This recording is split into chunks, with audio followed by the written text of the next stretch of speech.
vocês. Nós vamos começar o INENE agora, a escola apostólica. São 2 séries referente à igreja relevante, tá? Mas antes de começar o conteúdo, eu queria que você fechasse seus olhos comigo. Vamos orar e entregar ao Senhor esse tempo de entendimento da palavra de Deus, tá bom? Senhor Deus, nós queremos entregar a Ti esse momento. Nós queremos aprender mais de Ti, ó Mestre Espírito Santo. Vem nos conduzir através da Tua palavra e de tudo aquilo que o Senhor quer nos ensinar, de acordo com o coração do Pai. Nós precisamos entender o que significa uma igreja relevante. E nós estamos aqui para aprender. Então toma esse tempo, toma a nossa mente, para que a nossa mente seja como a Tua, Mestre Espírito Santo. E assim nós possamos crescer na graça e no conhecimento do nosso amado Jesus Cristo. Amém. Amém? Hoje é uma série, como eu disse, de 2 aulas. A primeira aula eu estou dando hoje. A segunda aula o pastor Vitor vai dar semana que vem. E é a respeito desse assunto muito, muito importante. Ser uma igreja relevante. Então o que eu quero começar com essa aula é fazer essa pergunta para você. Você sabe o que é relevante? Você sabe me explicar o que é relevante? Não, é sério, eu estou fazendo essa pergunta para você. Eu quero saber, o que é relevante para você? Oi? Que revela? Amém. Quem mais? Quem arrisca? Que é importante? A Ingrid disse que é importante. Quem mais? Que faz a diferença. Gostei, Bia. Importante, faz a diferença. Isso tudo, Cida, está dentro de uma grande revelação. Quem mais arrisca? Estamos aprendendo junto. Eu separei uns sinônimos, significados do que é relevante, que é a introdução inicial, antes de eu entrar nos tópicos, daquilo que o Senhor vai trabalhar em nós, daquilo que vai ser exposto aqui, a característica da igreja, de como que o Senhor deseja que nós sejamos uma igreja impactante, uma igreja de importância, uma igreja que tem uma revelação importante, como disse, que revela. Ele não está errado, verdade. É uma igreja que revela, mas que revela quem? Revela o Cristo, revela o céu, revela o reino. Isso é ser relevante. E eu separei alguns sinônimos aqui, para a gente aprender um pouquinho sobre essa palavra relevante. A palavra relevante também significa importante, como a Bia disse. Não, foi a Ingrid que disse importante. Saliente, eu gostei dessa também. Valioso, quer dizer, a igreja de Cristo é valiosa. Preciosa, profunda, marcante. E eu gostei mais desse significado.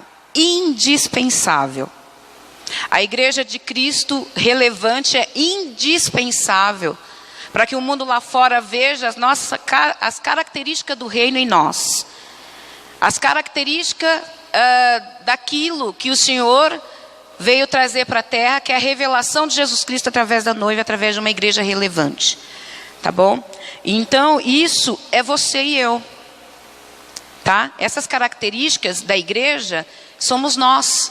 Nós somos essas características ambulantes andando lá fora, para refletir no mundo sem Deus que nós somos uma igreja importante, que nós somos uma igreja impactante, uma igreja que faz a diferença, e uma igreja que sabe que é, e quem é. Então essas características que a igreja relevante precisa ter, é no mundo sem Deus, é no mundo seco. É essas diferenças lá fora, que alguém vai olhar para você e vai falar, nossa, essa pessoa é valiosa, é diferente. Não é como a maioria. E é uma característica de reino, não é de ministério denominacional. Tá bom? Essas características que o Senhor vai nos revelar ao longo da aula, hoje, na próxima terça, através do pastor Vitor, que ele vai apresentar, são características de reino para mim. São características que vai mostrar o reino de Deus, não simplesmente uma denominação. Porque essas características que eu vou apresentar para você de ser relevante, de ser uma igreja impactante, o ministério interdenominacional pode ter essas características e não ser reino. Pode funcionar com essas características e não ter a revelação do céu.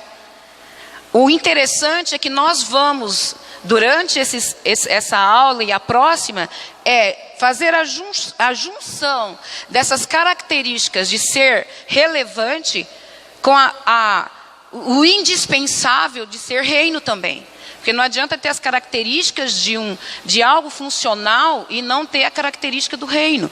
Tá bom? Então nós vamos começar com o primeiro slide. Serviço. Tá? A igreja relevante é uma igreja que ela serve. É uma igreja que está disposta a servir. Tá? É uma igreja que está disposta a se colocar no lugar do outro e dizer, eu posso ajudá-lo porque eu sinto o que ele sente. Isso é ser relevante. E não há, para mim, nenhum livro na Bíblia que destaque mais a importância de ser relevante à igreja como em Atos. É em Atos que a igreja, ela se torna indispensável depois da morte de Cristo Jesus, a sua ressurreição e a sua ascensão, como um rastro que ele passou na terra. Ele deixou essa relevância para a igreja. Foi ele que deixou. E essas características não é uma receita de ser relevante, é um princípio estabelecido por ele. Porque quando a igreja ela nasceu de Cristo Jesus, foi quando os apóstolos estavam reunidos numa grande sala orando.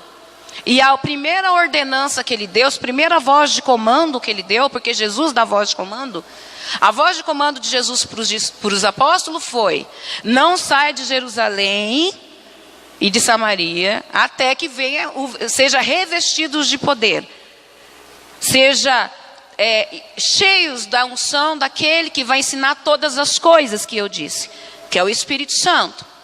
Então, a igreja relevante, a base dela, da relevância dela, da importância dela ser indispensável, é porque ela carrega os princípios de Cristo.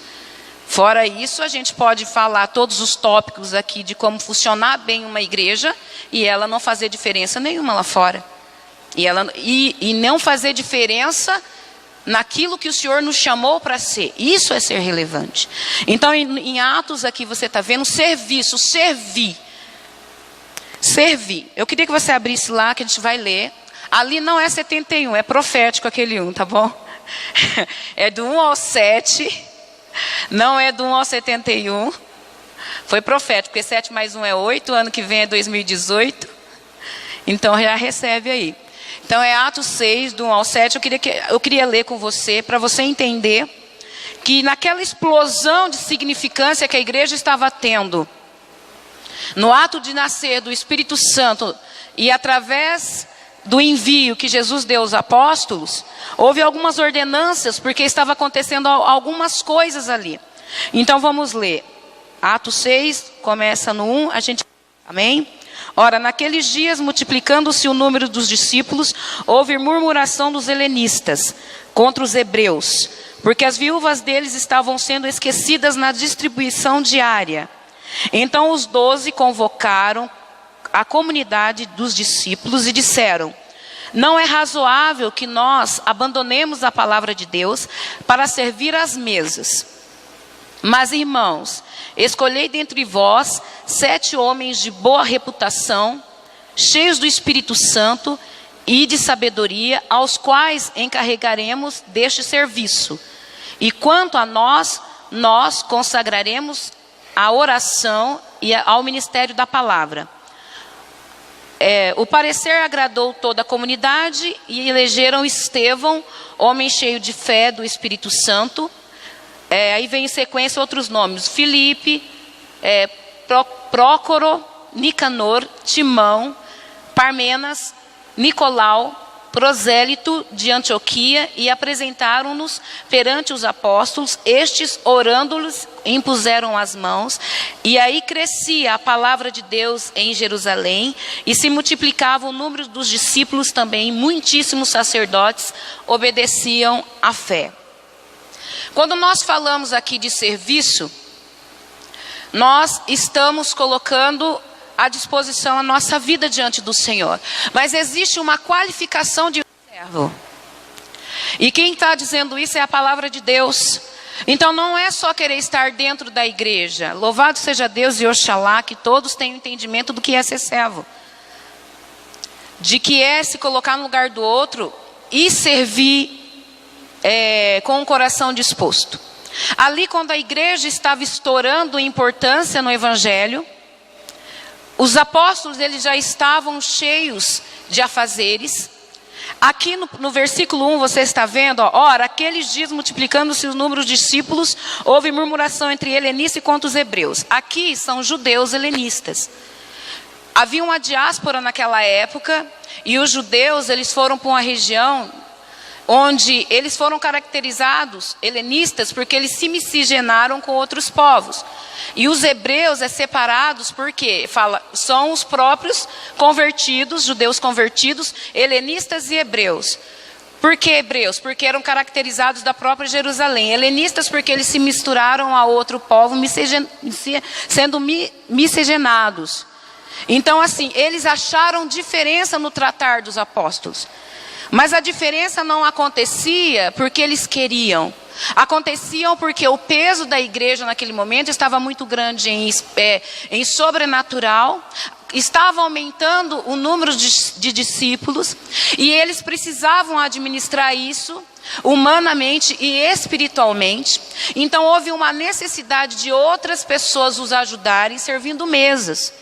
É isso mesmo, servindo mesas, acolhendo, falando, discipulando, orando junto, conversando.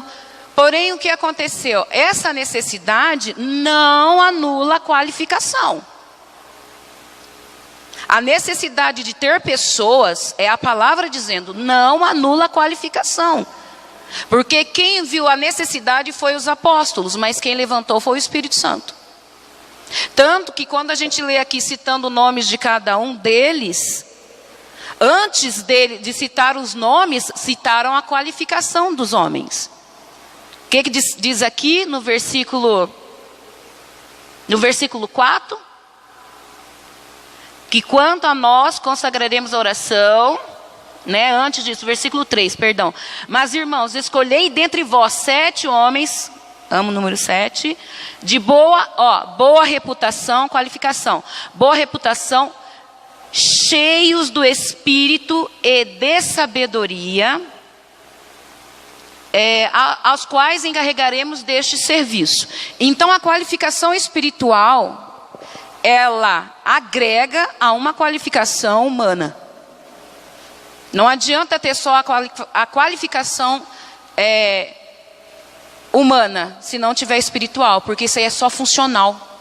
Não atinge a atmosfera profética, não atinge a atmosfera espiritual. É necessário os dois para o reino, para o mundo não. Você pode ser funcional e ganhar para isso. Você não precisa estar no espírito para estar no seu trabalho, você precisa dele. Você não precisa ser espiritual para estar no seu espírito, você precisa dele. Mas para o reino não. Para o reino é necessário ser funcional e espiritual. Se coincidir as duas coisas, melhor ainda. A qualificação. Porque, vê aquele versículo que fala, Deus chama aqueles que capacita, né? Ele dá capacitação, porém também há necessidade do funcional, do físico. Segundo, desempenho de um bom serviço, a motivação. Agora a gente falou sobre a motivação. Se você vai trabalhar, você precisa do seu salário. Qual é a sua motivação para ir trabalhar? É você precisar do seu salário. Qual a sua motivação para ser um servo dentro da casa do Senhor? É ser filho de Deus. É amar as coisas do Pai. É estar aqui pelo reino. Essa deve ser sua real motivação. Essa motivação é que faz você colocar o reino acima de tudo, acima de qualquer coisa. E essa motivação vem com a convicção que você tem de ser filho dele. Amém? Dá para entender? Perguntas? Nada? Amém. E o terceiro tópico é que eu acabei de falar, harmonia funcional e espiritual. Isso é característica de reino. Pastora Lázara?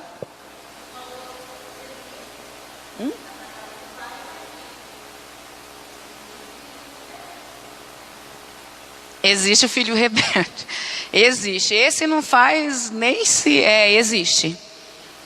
Aí o filho rebelde, qual que é a motivação dele, né? No caso. Ele está na casa do pai. Ele não vê as coisas que ele faz por amor ao pai. Mas está, digamos, como número.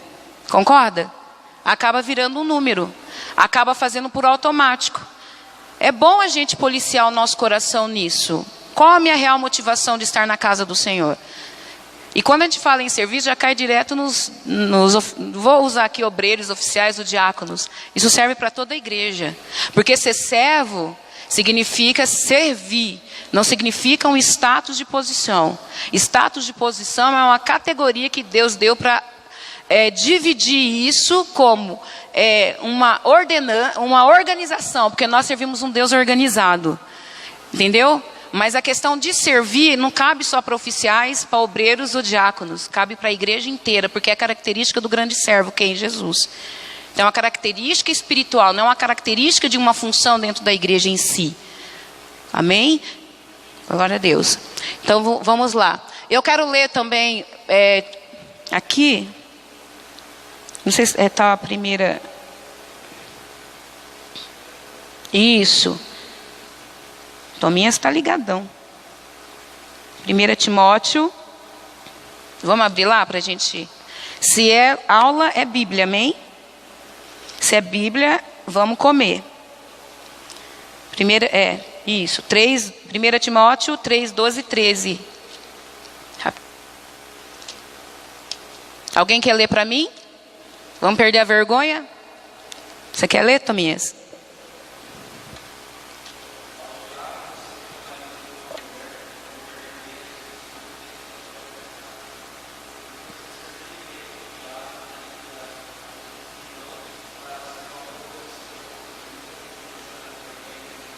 Conseguiram ouvir?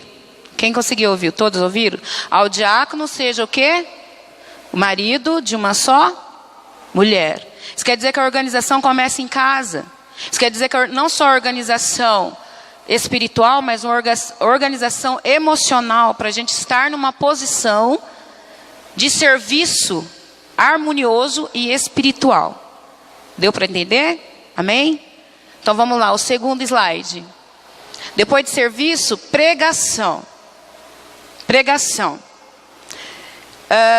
A pregação, como eu disse, aqui no capítulo 6 dos Atos, os apóstolos, eles viam as necessidades. A igreja relevante, ela consegue ver a necessidade, ela consegue ver a solução para aquela necessidade, e ela aplica isso.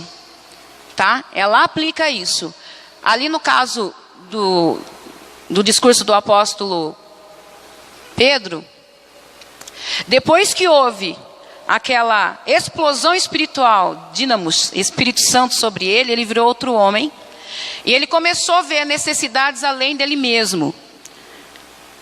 Além dele mesmo. É isso que a palavra faz com o porta-voz. O porta-voz, ele é o primeiro. Quando eu falo porta-voz, é quem ministra em primeiro lugar para vocês no altar.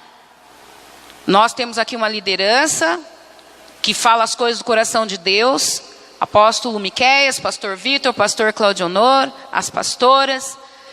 Quando Deus quer me colocar no altar para falar, eu também falo. Mas o primeiro impactado pela pregação, o primeiro acordo, seja qualquer palavra, seja qualquer pronunciamento do céu, tem que impactar primeiro o porta-voz, que é embaixador. O porta-voz nada mais é que o embaixador de Deus, é o embaixador do céu. Então, aquilo que for falado, vocês estão recebendo, mas Deus vai requerer primeiro de nós. Cada vírgula, cada ponto, cada frase pronunciada. E é necessário para a gente ter essa conscientização.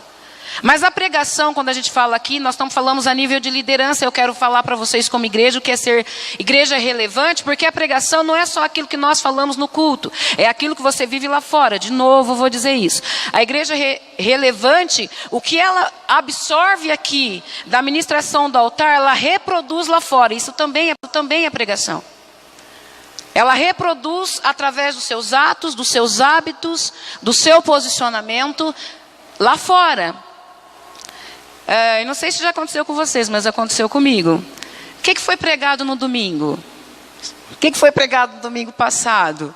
No outro, e no outro. Aí já puxamos bem a mente, né? Aí é o Espírito Santo que faz lembrar. Mas é esse tipo de pergunta, e como você vai responder, é uma pregação também. Nossa, a pregação do pastor Vitor domingo passado foi sobre isso, me impactou. Aí você passou para outra pessoa. Isso é um movimento em cadeia. Então a pregação, ela não é algo engessado. Ela começa aqui no porta-voz, destaca em você e reflete lá fora. Foi o que aconteceu com o apóstolo Pedro, aqui no capítulo 2, versículo 4 em diante, que diz que ele foi tão impactado primeiro com a pregação do Espírito Santo nele, que a pregação dele rendeu 3.000 almas para o Senhor e para o reino. Vamos abrir lá? Vamos ler? Você não quer preparar outro microfone para alguém falar a palavra, por favor? Obrigada. Vamos lá então. Vamos ler. Atos. Atos 2,14. Quem quer ler, levanta a mão. Aí você faz favor para mim, Fê? Obrigado, Felipe. Aí, lê para mim, por favor, Atos 2,14. Vai até onde eu falar para você, tá bom, pode ser? É porque ele é extenso, mas vai até onde eu falar assim, tá bom. Pode ser? Atos 2,14. Então Pedro levantou-se com os 11 e em alta voz dirigiu-se à multidão. Homens da Judéia e todos os que vivem em Jerusalém, deixe-me ir explicar-lhes isto. Ouça com atenção. Estes homens não estão bêbados, como você supõe. Ainda são 9 horas da manhã. Ao contrário, isto é o que foi predito pelo profeta Joel. Nos últimos dias, diz Deus, derramarei do meu espírito sobre todos os povos. Os seus filhos e as suas filhas profetizarão, e os jovens terão visões, e os velhos terão sonhos. Sobre os meus servos e as minhas servas derramarei do meu espírito naqueles dias, e eles profetizarão. Mostrarei maravilhas em cima no céu e sinais embaixo na terra, sangue, fogo e nuvens de fumaça. O sol se tornará em trevas e a lua em sangue, antes que venha o grande e glorioso dia do Senhor. Até aqui, pastora. Obrigada. Você viu que ele repetiu... Obrigado, Flor. Ele repetiu a profecia de Joel.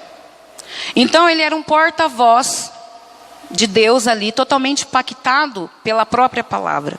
Então você só pode impactar e pregar e ser um porta-voz da palavra se você foi impactado primeiro. Foi o que aconteceu com Pedro, tá bom? Essa foi a pregação do Pedro, foi a vivência, a essência, a verdade, a veracidade que ele estava falando, aquela profecia que há mais de anos e anos Joel tinha ministrado para o povo de Israel. Então é impossível você ser porta-voz do céu sem primeiro ser impactado por ele, ou pregar. Quando se fala em pregação, nós imaginamos alguém em cima de um púlpito. Quando Deus vê isso muito mais além do que um púlpito. Glória a Deus pelo púlpito e pela organização que Deus dá para a igreja. Mas a ministração e a pregação da palavra dele vai além disso. Então a essência da pregação em Pedro foi que ele já estava impregnado pela palavra. Mas fala assim, mas Joel é Antigo Testamento. Quando nós falamos antigo, nós não desvalorizamos por ser antigo, mas pelo fato que já é histórico. E se é histórico, tem relevância. Então, nesse caso, o próprio Espírito Santo, que Jesus disse, aquele que eu enviar vai ensinar toda a verdade, com certeza essa passagem para Pedro teve um significado maior depois do Espírito Santo que antes, quando ele lia aquilo como, digamos assim, o doutor da lei.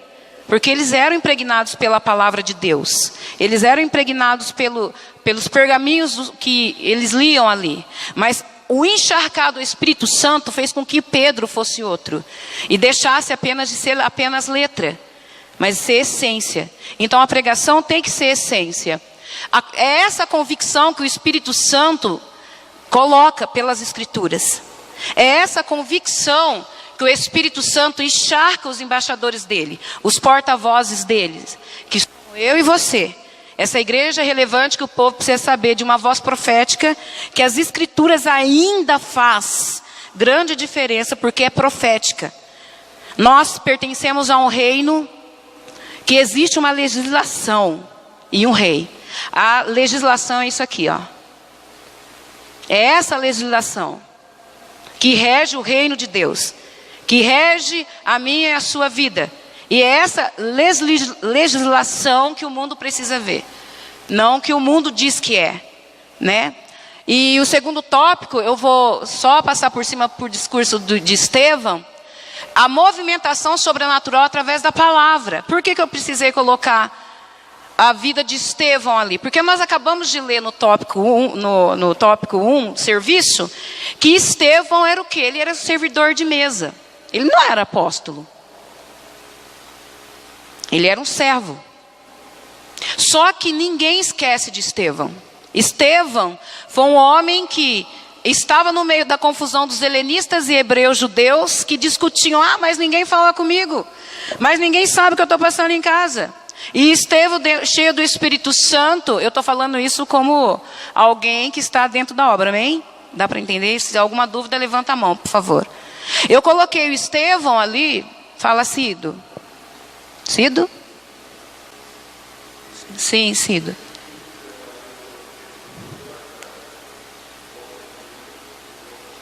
Profetizarão. Isso. Isso. Isso.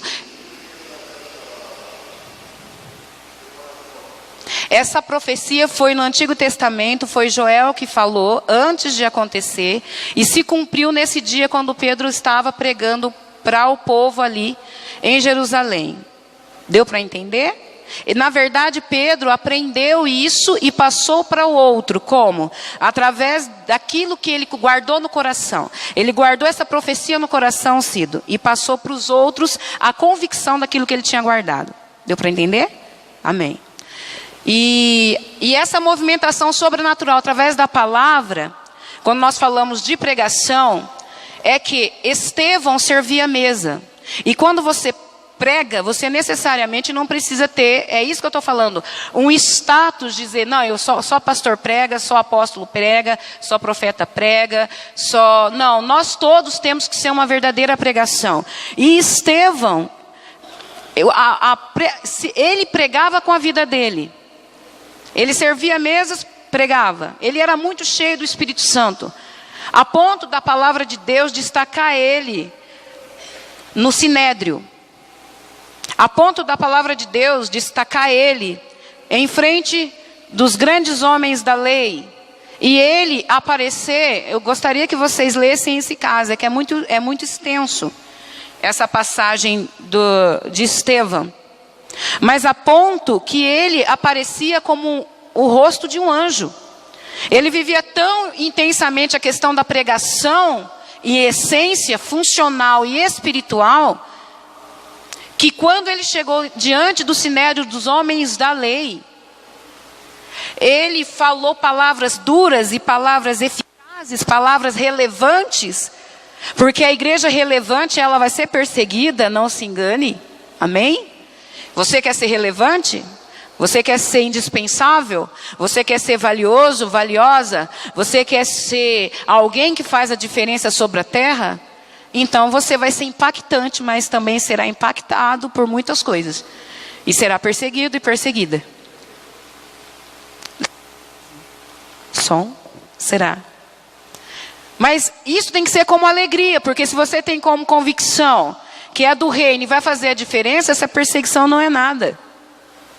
Amém? Não é nada. Então assim, eu coloquei Estevão em nível com o apóstolo Pedro, não diminuindo a autoridade do apóstolo, mas pela essência da pregação em si, do apóstolo Pedro, mas pela essência, quer dizer, ambos pregavam da mesma maneira, ambos tinham a mesma essência. Isso é característica de reino, é entender a relevância da essência de ser do reino. Amém? Deu para entender? Eu gostaria mesmo que vocês lessem Estevão em casa. Estevão é o cara que foi humilde, mas que Deus o honrou, destacando o seu nome, a ponto do rosto dele ser transfigurado por um rosto de anjo para muitos ali, e ele ser o primeiro mártir da igreja. O primeiro mártir da igreja foi um servidor de mesa, não esqueça disso. Está ligado ao primeiro tópico do serviço. O primeiro que engajou para que a igreja crescesse e fosse regado pelo sangue dele muitas sementes, depois de Cristo, foi Estevão. Amém? Vamos lá, o outro tópico. A manifestação do Espírito Santo. Vamos lá. Alguém quer ler para mim, por favor? Levanta a mão, vamos crescendo. Ninguém quer ler? Amém? Ninguém quer ler? Tominhas?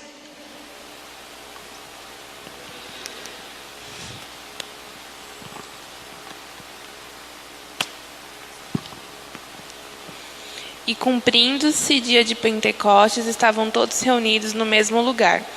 E de repente vem do céu um som, como de um vento veemente, impetuoso, e encheu toda a casa em que estavam assentados. E foram vistas por eles línguas repetidas, como que de fogo, as quais pousaram sobre cada um deles. E todos foram cheios do Espírito Santo, e começaram a falar noutras línguas, conforme o Espírito Santo lhe concedia que falassem. Bia, você já pode pular para o próximo, que é 2:42 a 47. E perseveravam na doutrina dos apóstolos, e na comunhão, e no partir do pão, e nas orações. E em toda a alma havia temor, e muitas maravilhas e sinais se faziam pelos apóstolos. E todos os que criam estavam juntos, e tinham tudo em comum. E vendiam suas propriedades e fazendas, e repartiam com todos, segundo cada um havia de mister.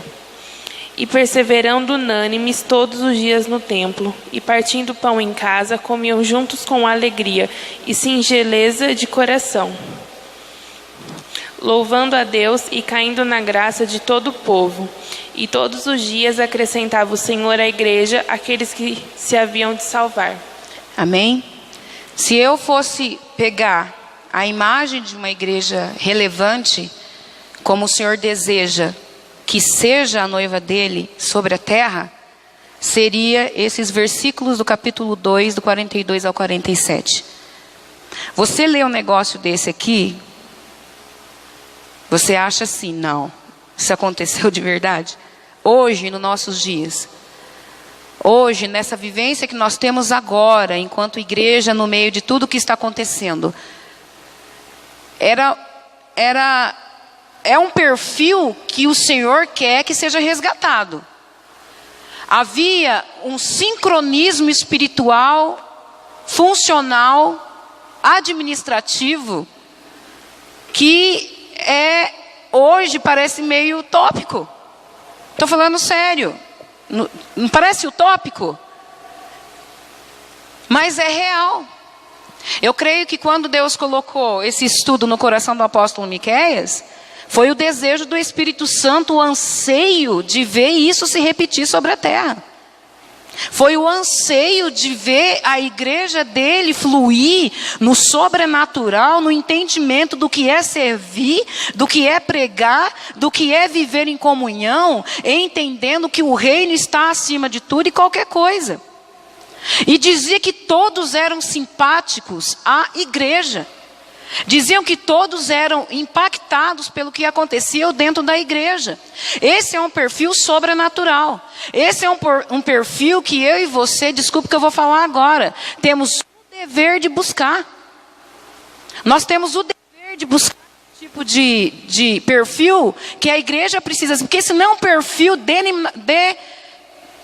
não vai sair. Vai travar minha língua. Obrigada, Tomias.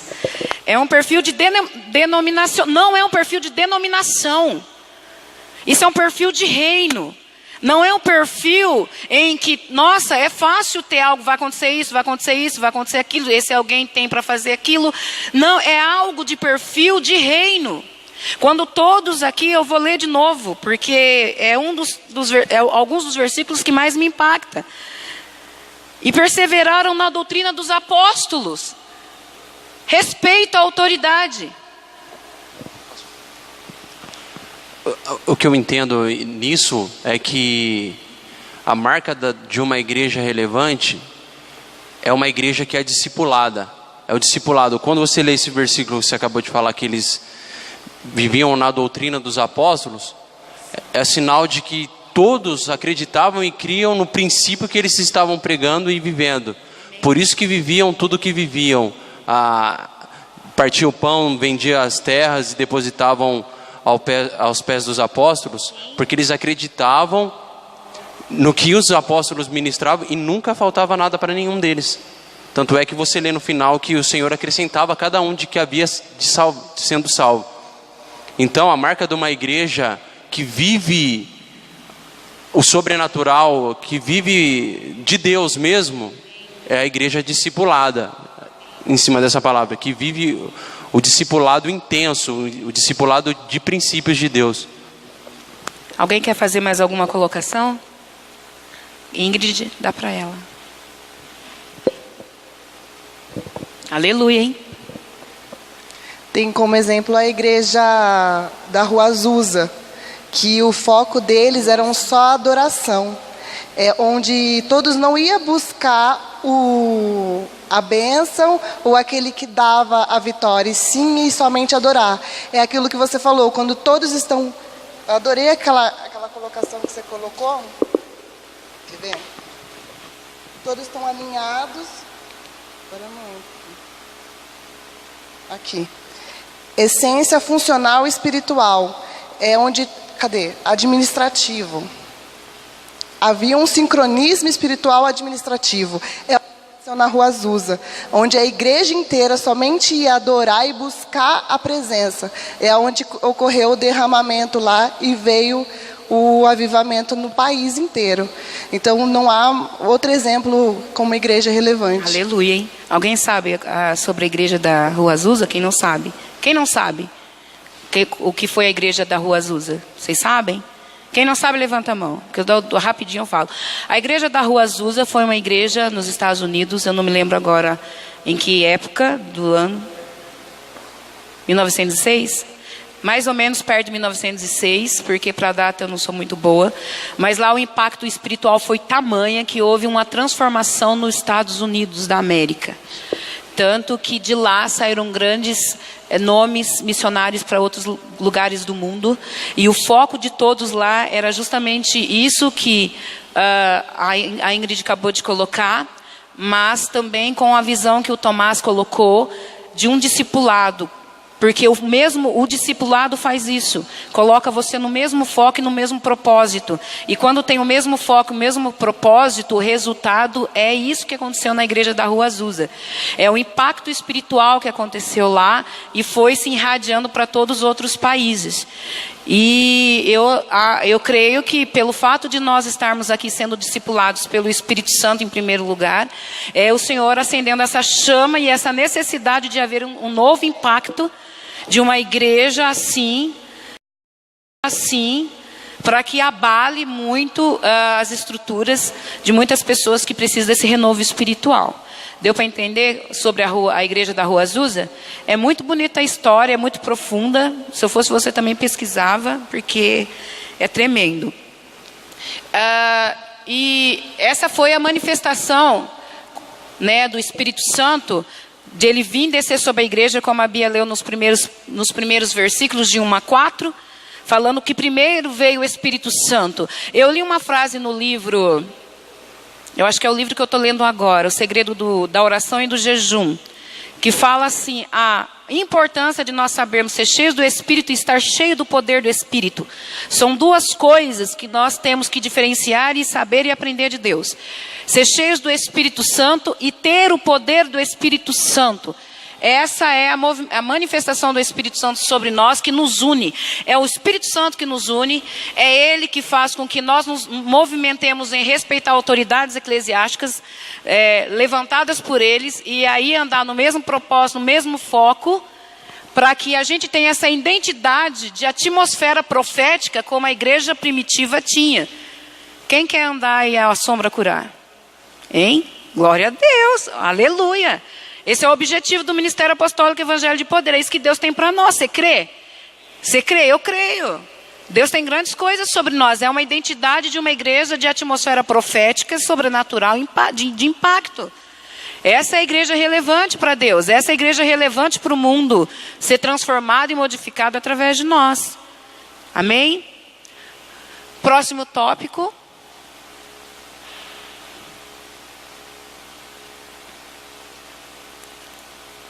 Compromisso. É legal porque a gente começou com o serviço, depois foi para a pregação, manifestação do Espírito, e não dá para você viver os anteriores sem um compromisso. Não dá para você ser um servo, uma serva, com a essência da igreja que Deus deseja e anseia, sem compromisso. Não dá para você ministrar sem compromisso com o Senhor, numa pregação. Não dá também para Deus manifestar, Ele pode fazer um movimento, mas movimento espiritual sem entender que há pessoas com compromisso com Ele. A diferença aqui é o compromisso difere a atmosfera espiritual de movimento espiritual. É o seu compromisso. Porque se você, aquilo que escuta, está dentro de um movimento ou mesmo atmosfera espiritual, você vai carregar aquilo que você vivenciou naquele momento onde você está.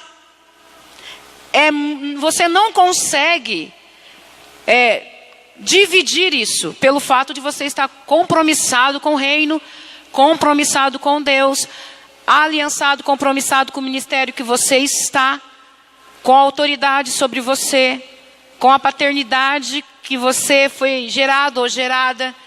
Existe um compromisso e esse compromisso é exalado através dos tópicos anteriores. Serviço, pregação, e a sua vida faz acontecer a manifestação do Espírito. Amém? Então, mas nós vamos ler. Amém? Vamos lá, quem quer ler? 2 Coríntios 11, 16 a 33, porque essa passagem nós vamos ler. É necessário a leitura. Quem, por favor, deseja? Levanta a mãozinha. Quer ler? Tem um microfone para ela? Já está com ela? É esse mesmo, viu, Ingrid? 2 Coríntios 11, 16 a 33. 16, 33. Outra vez digo, ninguém me considere insensato, todavia se o pensais, recebei-me como insensato, para que também me glorie um pouco. O que falo, não o falo segundo o Senhor, e sim como por loucura, nesta confiança de gloriar-me. E posto que muitos se gloriam segundo a carne, também eu me gloriareis. Porque sendo vós sensatos, de boa mente, tolerais os insensatos, tolerais quem vos escravize, quem vos devore, quem vos detenha, quem se exalte, quem vos esbofeteie no rosto. Até quando? 33. Pode ir, isso. Tolerais quem vos escravize, quem vos devore, quem vos detenha, quem se exalte, quem vos esbofeteie no rosto. Ingloriamente o confesso, como se fôramos fracos. Mas naquilo em que qualquer tenha ousadia, com insensatez o afirmo, também eu a tenho. São hebreus? Também eu. São israelitas? Também eu. São da descendência de Abraão? Também eu. São ministros de Cristo? Falo como fora de mim. ainda mais em trabalhos, muito mais em prisões, em açoites, sem medida, em perigos de morte, muitas vezes. 5 vezes recebi dos judeus uma quarentena de açoites menos um. Fui 3 vezes fustigado com varas, uma vez apedrejado, em naufrágio, 3 vezes uma noite e um dia passei no voragem do mar. Em jornadas, muitas vezes, em perigos de rios, em perigos de salteadores, em perigos entre patrícios, em perigos entre gentios, em perigos na cidade, em perigos no deserto, em perigos no mar, em perigos entre falsos irmãos, em trabalhos de fadigas, em vigílias, muitas vezes em fome e sede, em jejum, muitas vezes em frio e nudez. Além das coisas exteriores, há o que pesa sobre mim diariamente, a preocupação com todas as igrejas. Quem enfraquece, que também eu não enfraqueça.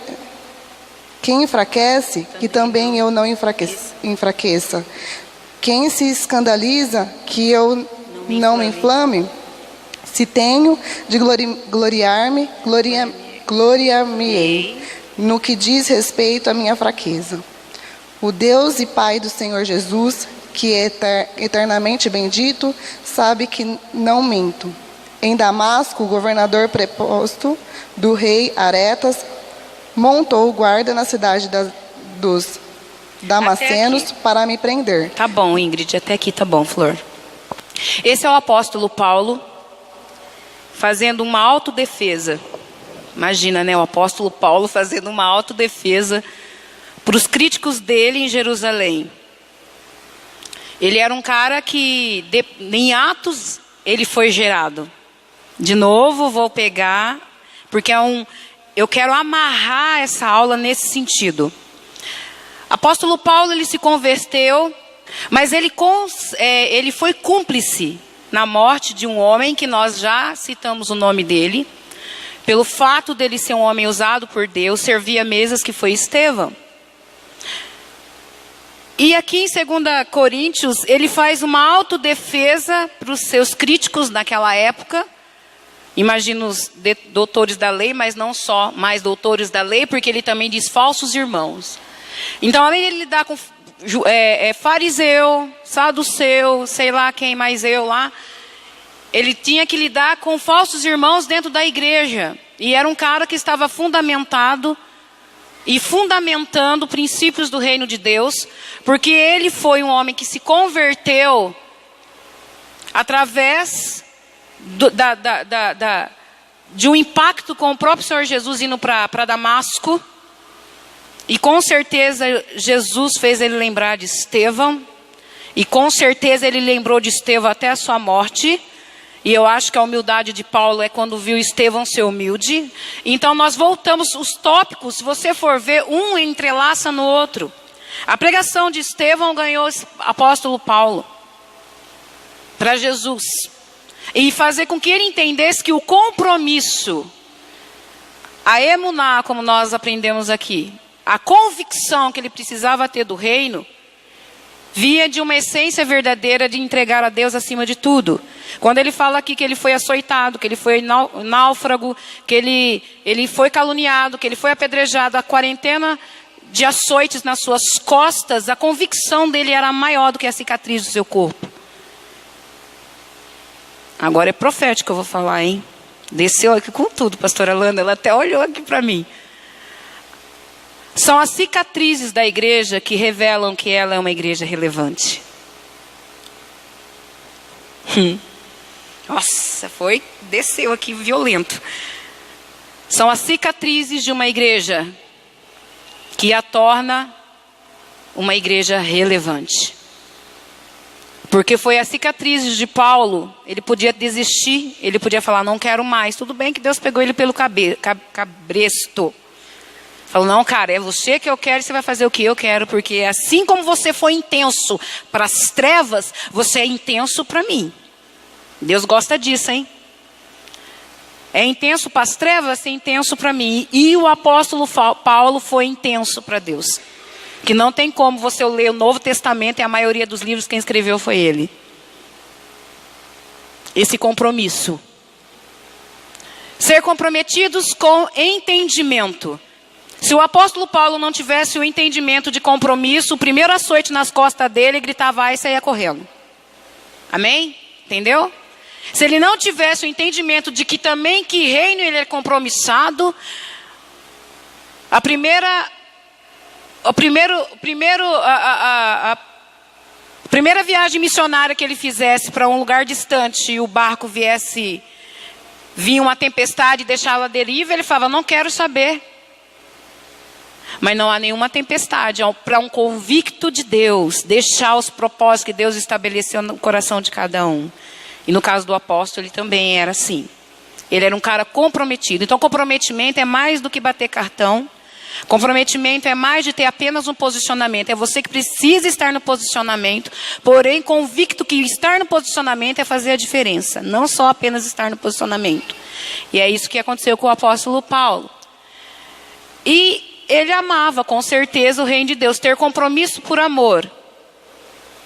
Ter um compromisso por amor. E você se compromete quando ama. Não existe comprometimento sem amor.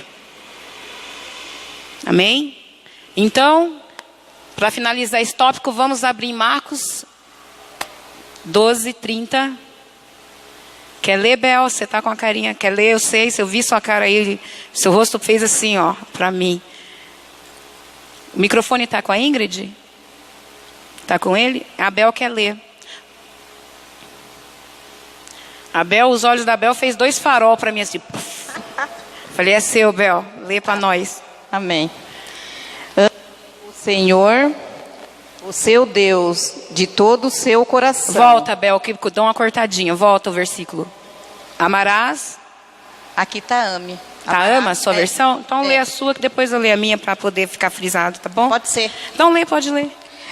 Ame o Senhor, o seu Deus, de todo o seu coração, de toda a sua alma, de todo o seu entendimento e de todas as suas forças. Amarás o Senhor teu Deus.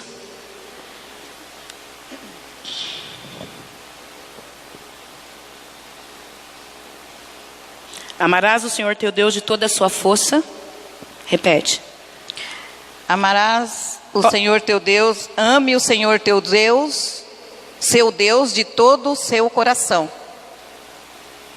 de toda a sua alma, de todo o seu entendimento e de todas as suas forças. Tem versão diferente?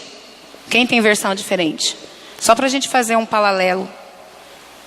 Porque quer ler, Sônia? A Sônia. Leva para ela, para mim, Bela, por favor. Sua versão é diferente?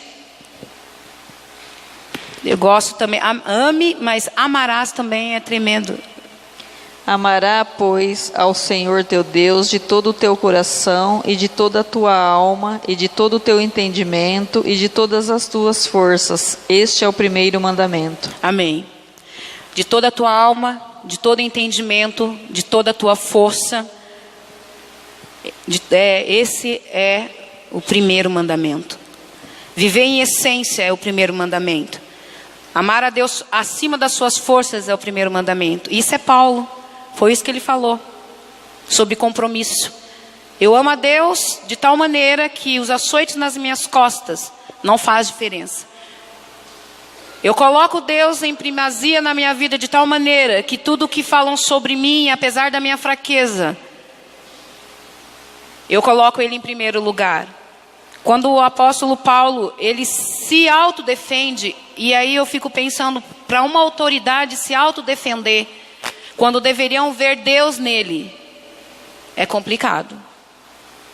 Quando uma autoridade estabelecida por Deus tem que se autodefender nas mínimas coisas, e no caso dele, ele estabelecendo igrejas para o reino de Deus, e haveria ali um grupo que deveria apoiá-lo, não teve esse grupo, houve crítica, Mas mesmo assim ele colocou Deus acima de todas as coisas. Quando você e eu colocamos a importância desse Deus acima de todas as coisas, acima de tudo, nós vivemos a essência do reino. Nós precisamos apresentar o reino.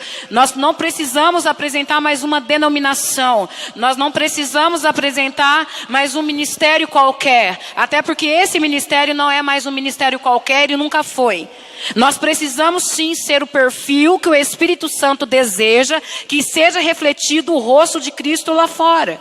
Que seja refletido o rosto de Cristo na minha vida, na sua vida, seja na igreja, seja na família, seja na faculdade, seja no trabalho, seja em qualquer circunstância. Nós precisamos refletir não o nosso rosto, é o rosto dele, é o rosto do Senhor. Então, várias vezes quando eu lia as cartas do apóstolo Paulo, eu vou falar para você, eu já tive a experiência de estar confundindo como se Jesus estivesse falando.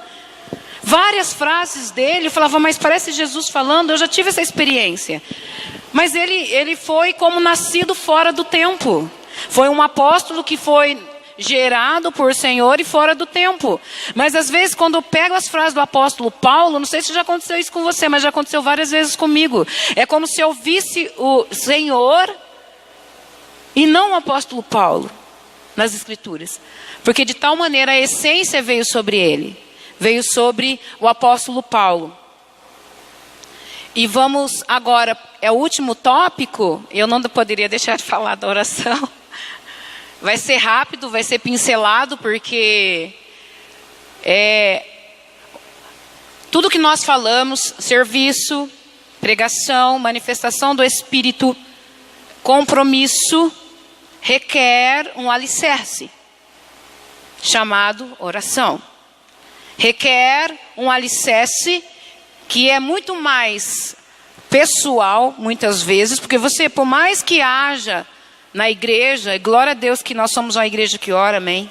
Uma igreja que valoriza a oração e a intercessão. Por mais que nós estejamos juntos aqui em oração, nos cultos, nas redes, orando em conjunto, não é a mesma coisa quando você vai para o seu secreto com o Senhor. Eu ouvi de alguém, não me lembro quem, eu estava conversando outro dia, que assim, às vezes eu oro em silêncio, porque eu não consigo expressar em palavras no meio de todo mundo.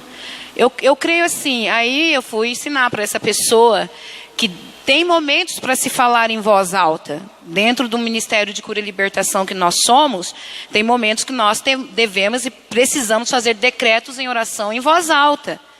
Como povo, como igreja, ou quando o próprio Deus manda até no seu secreto. Agora, eu creio que Deus respeita muito quando você ora em silêncio, porque como que nós vamos pensar numa pessoa que está no hospital, em cima de um leito, e ela não consegue falar, mas ela está pensando.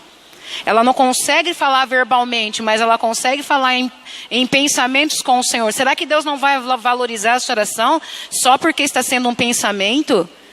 Quando a pessoa não tem como ela movimentar os lábios, nem tem como falar um sussurro, é lógico que dentro daquilo que Deus estabelece para nós, dentro da batalha espiritual mesmo, na oração, nós oramos em voz alta para decretar contra o reino das trevas que nós somos voz profética. E a voz profética ela tem que ser falada, ela tem que falar, ela tem que se pronunciar, ela tem que se falar decretos. Mas então a oração, ela é o alicerce necessário para que você se fundamente no caminhar diário com o Senhor. E isso é muito mais particular do que às vezes coletivo. O reflexo do seu quarto particular vai refletir aqui, seja no altar ou aí onde você está. É o jeito que eu oro e busco a face do meu Deus que vai refletir para os outros quem eu sou. É a firmeza que eu estou com Ele ou não, é aquilo que Ele me traz como convicção do reino dEle, daquilo que Ele tem para a minha vida e que eu sou, que vai refletir para você como testemunho. E eu não posso buscar isso em qualquer lugar, eu tenho que buscar no secreto. Às vezes vai acontecer, eu falando como experiência de oração, muitas vezes você não tem, aqui a gente está falando de uma pessoa tímida, tá? Nós estamos falando de uma pessoa tímida que não consegue se expressar em oração no meio de muitas pessoas. É lógico que quando é necessário você fazer essa oração alta, Deus vai te tirar a timidez como arma espiritual para você, tá? Vai fazer isso. Porém, Às vezes você pode estar tão cansado de falar palavras em português que nem língua sai. Você ajoelha, é verdade. Você ajoelha na cama e fica quieta. Eu já escutei isso. Falei, Deus, não sai nada. Ele falou, fica quieto que o seu silêncio está falando. O silêncio para Deus fala. Quer o microfone? Pega o microfone, acho que está atrás de você aí. Ah, não, está aqui, desculpa. Fala, pastora, porque o negócio é bom. Esse negócio É que existem várias formas de nós nos expressarmos para Deus, ouvir aquilo que o nosso coração quer falar. Não apenas por oração, mas também as lágrimas. Só o fato de a gente estar triste ou chorar de alegria, expressa para Deus aquilo que às vezes o nosso coração e nossas palavras não expressam. Só o fato de derramar as lágrimas é mais que uma frase. Tem um louvor que fala isso, né? As nossas lágrimas falam mais que uma frase para Deus. Amém.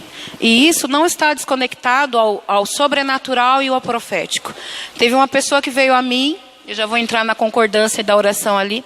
Teve uma pessoa que veio a mim e falou assim, oi Cido, quer falar? Oi. Sim. O significado da palavra essência? Repete no microfone, por favor. Eu queria falar assim, quando você diz a palavra essência, não está falando do modo assim, se você assim não tiver no espírito, vai entender assim que é o perfume. Você já falou tudo, Cida. Eu vou explicar o que aí? Não vou explicar mais nada. Estar em essência é realmente estar encharcado com o perfume do Senhor. Senhor Jesus. Já explicou, Cida. O pessoal já pegou. Pegaram? Eu peguei, já peguei para mim. Amém, Cido? Por que eu estou falando isso? Porque houve uma dúvida aí, eu já vou abordar rapidinho. A movimentação profética começa no seu quarto. A movimentação sobrenatural antes de chegar no culto começa quando você dobra o joelho e fala, Senhor, estou indo para o culto. Eu não sei você, mas quando eu estou bem, eu coloco um louvorzão lá, penteando o cabelo. Aí já falo, Deus, a minha expectativa para o culto é outra, hoje eu quero. Então, assim, o profético, se você é um povo profético que Deus deu ao apóstolo Miqueias, e com certeza você é, então você não só me movimenta no profético aqui, concordam? Seu profético tem que começar na sua casa, no seu quarto, na sua vida. Então o profético começa no seu quarto de oração. Meio estranho, porque às vezes Deus não quer falar nada e você também não consegue, fica aquele negócio cri, cri, cri, cri, ninguém falou nada, nem Deus, nem você. Mas depois Deus fala assim, esse momento foi legal, hein? Porque na nossa humanidade pensa, nossa, não subiu. E acabou subindo. Então o movimento, o profético, a atmosfera profética começa com o seu coração em Deus de joelhos. Começa lá. Essa movimentação de intercessão, de busca. Eu tive que trazer essa parte, era até um tópico além. Tinha até conversado com o pastor Vitor. Um tópico além. E eu falei para ele que eu queria passar uma pincelada em cima disso por algumas dúvidas que vieram até mim. Pessoas falam, como que eu devo orar de joelho, em pé, deitado, pai? E eu coloquei algumas situações para a pessoa que foi esclarecedor. E, tipo, é aquele exemplo que eu dei. A pessoa no hospital, internada, ela está consciente, mas não fala. Ela quer ter relacionamento com Deus, vai orar em pensamento, Deus aceita. A pessoa tímida, dentro da casa do Senhor, quer falar, mas de repente a timidez, ela pode bloquear, mas Deus aceita. E há um processo do Senhor aí. E a concordância no geral, que é esse tópico da oração, que é muito essencial. Fala, Felipe. Aqui. Ah, tá lá atrás. Só quero complementar que lá na Rua Azusa, uma vez um pastor me explicou a história.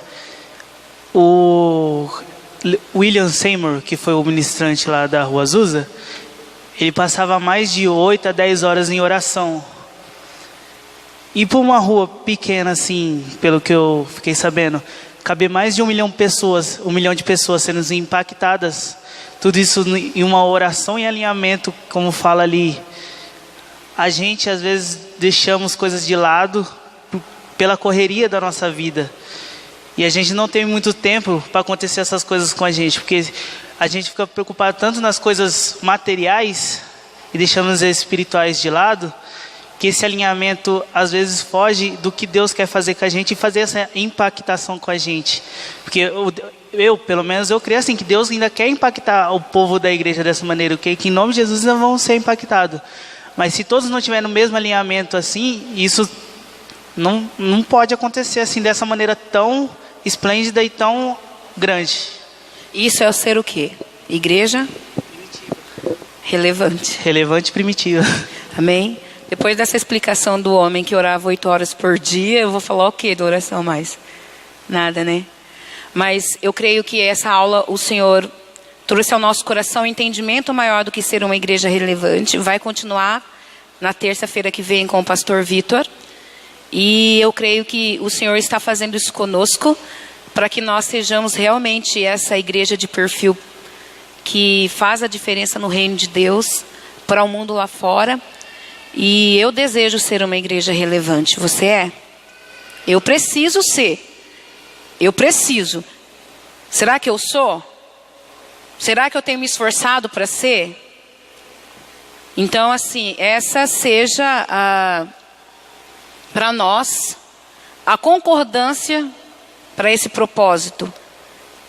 Em oração, para que nós possamos refletir em serviço, em compromisso, em pregação com a nossa vida, para que a manifestação e a movimentação do profético do reino de Deus seja visível como foi na igreja primitiva, que todos eram simpáticos com a igreja de Cristo e o Senhor acrescentava mais e mais para que o povo dele viesse ser a diferença na terra.